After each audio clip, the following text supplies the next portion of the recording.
So who decided it was bad to be fat? I mean, someone's 6 could be another person's 9. It depends on where you are standing. Someone's meat could be another person's poison. Someone's diarrhea could be another person's constipation. I mean, guys, today we're going to be talking about how some cultures elevate obesity and why they do so. Okay, but before we go into that, kindly like, subscribe, hit the notification bell so that every time I release a new video, you will be aware. Let's dive right in.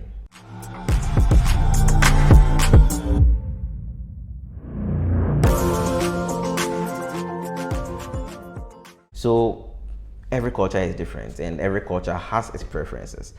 In the Western world, their definition of a hot woman, and pardon me if I am sexualizing anything, if I am being sexist or anything, pardon my language.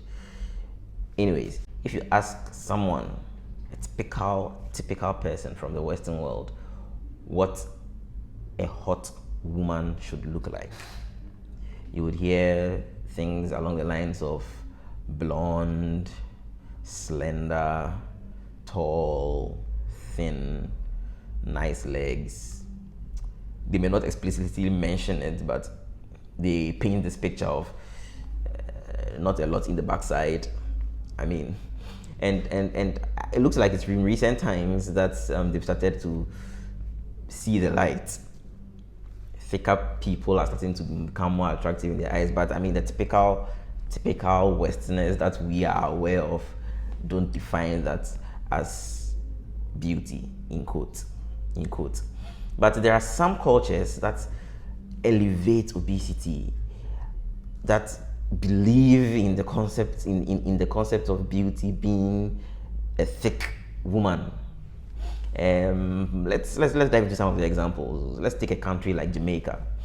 In Jamaica, where about 65% of the women are all obese, they actually admire hipsy women. They associate being thin, being skinny with sadness and all the negative emotions I can think about, and they associate being heavy, having an extra flesh, with all the good emotions I can think about, with happiness, with joy, with kindness. I mean, you name it, right? Let's go into South Africa for example, a country where HIV/AIDS is endemic. It's almost the norm there.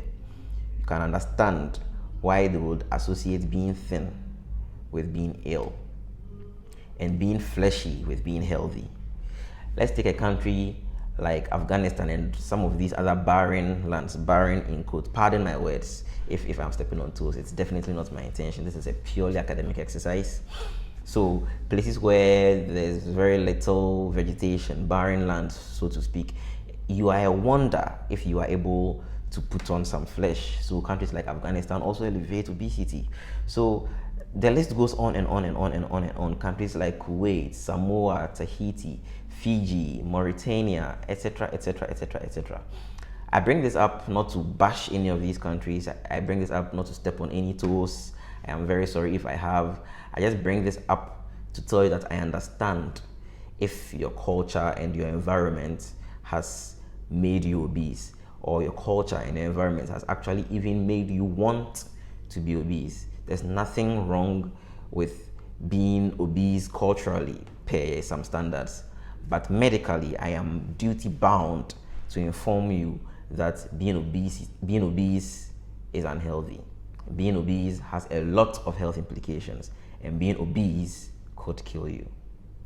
So if you have seen from my point of view and you have agreed that you would like to lose weight the healthy way, I have put together my favorite top 20 research proven tips on how to lose weight the right way. You can click on the link in the description below or around this video, depending on where you are watching, and grab this free resource, tips on how to lose weight the right and healthy way, research proven, backed, endorsed by Dr. Daga.